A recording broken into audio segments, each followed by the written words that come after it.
When you react to someone or something, and you turn on that fight or flight nervous system, there's an imbalance that's taking place in your brain and body because the chemicals of stress arouse us because there's danger out there, or there's some threat, or we can't control or predict something, or that we have a perception that things can get worse.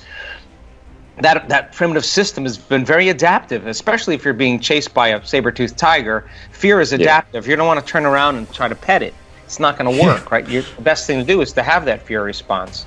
Or if you're protecting your family, then fear turns into anger, and now it's adaptive because you have to protect the people that you care about and love. So it's been very adaptive, but the complexity of life has created, some really big problems, because now it becomes very maladaptive when it's an email or the coworker that's sitting next to you, or traffic, or the news, or whatever. So when you turn on that system and you can't turn it off, now you're headed for some type of disease because you can't live in emergency mode for all that time. So anything you do that puts you out in nature and takes you from the narrow focus of your problem to an open focus of water and waves and an infinite space, and your brain is in nature and you're no longer focusing, you're taking your attention off it.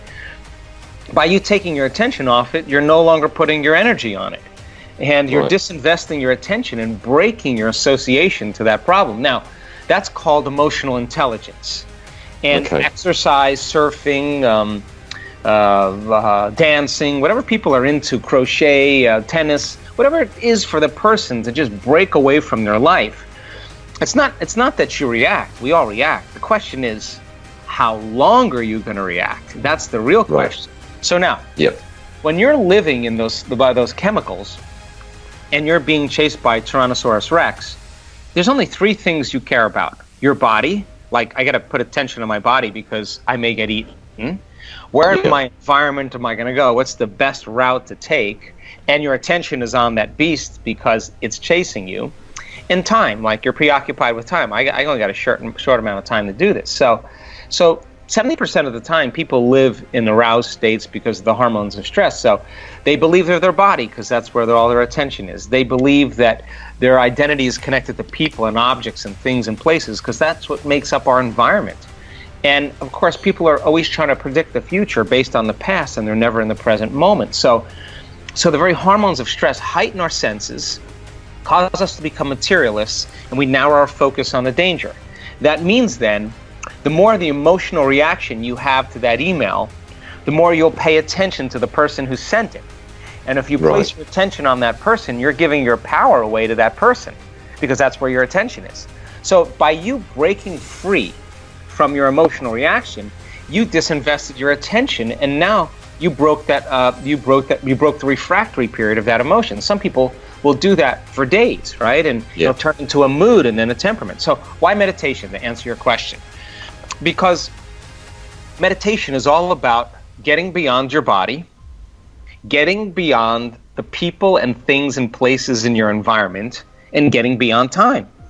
And if you can forget about your body, you become nobody. If you forget about the people in your life, you become no one. If you forget about the things you own, you're nothing. And if you're not thinking about where you need to go or where you're sitting, you're in nowhere. And if you're not thinking about time, you're in no time. And that's the moment you're no longer putting any of your attention on anything material.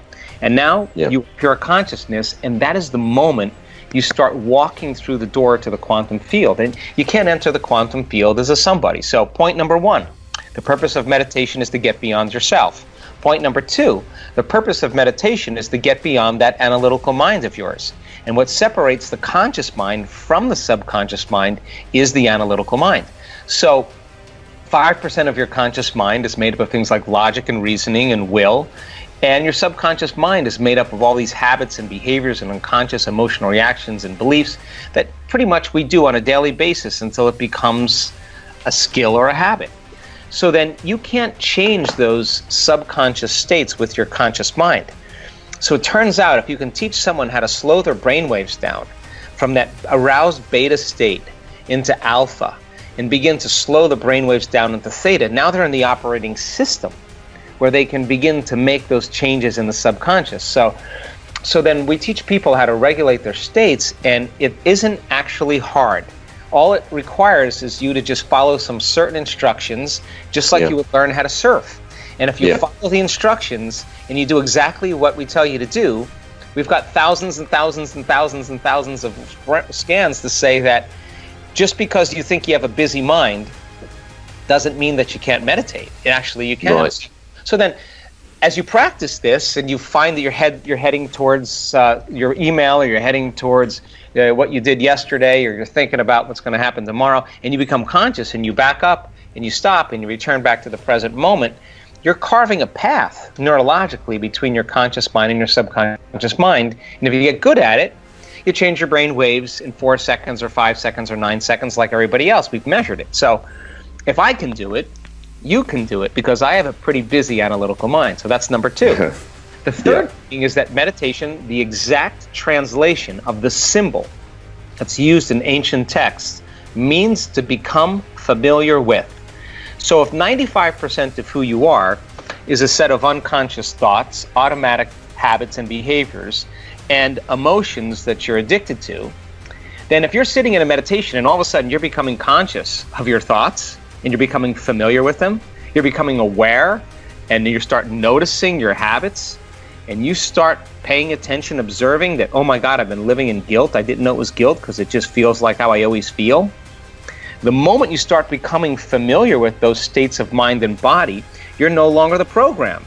You're the consciousness observing the program, and you begin to objectify your subjective self. You're pulling out. In other words, who is doing the observing of your thoughts?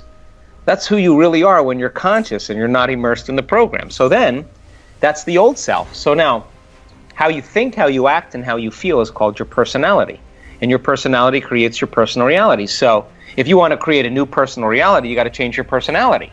So now you're conscious of those unconscious states, and you're so conscious of them that you'll never go unconscious during your day. And the thought that I can't, or it's too hard, or I'll start tomorrow, or you're angry or you're frustrated, you'll become aware that you're doing that, and it won't happen. So now you're in the unknown.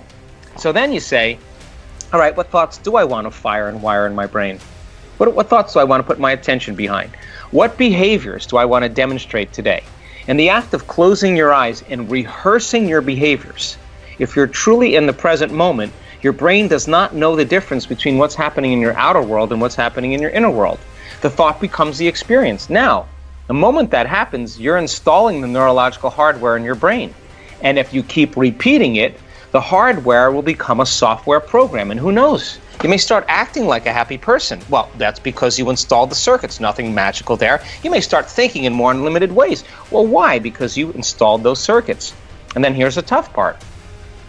Can you teach your body emotionally what that future will feel like before it happens? That means you can't wait for your wealth to feel abundance. You can't wait for your healing to feel wholeness. You can't wait for your new relationship to feel love.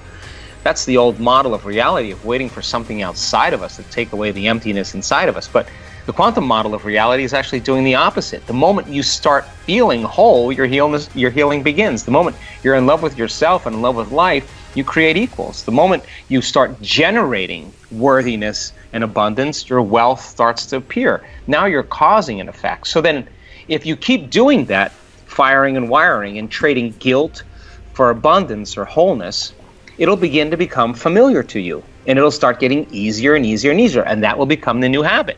Then all of a sudden you start having these synchronicities, these coincidences, these crazy things start appearing in your life out of nowhere, because you're no longer the same person. Your personal reality is connected to a new personality, and when you see those feedback mechanisms, you start seeing those things happen. You start believing that you're more of a creator of your life, and now you do it with more passion and more conviction.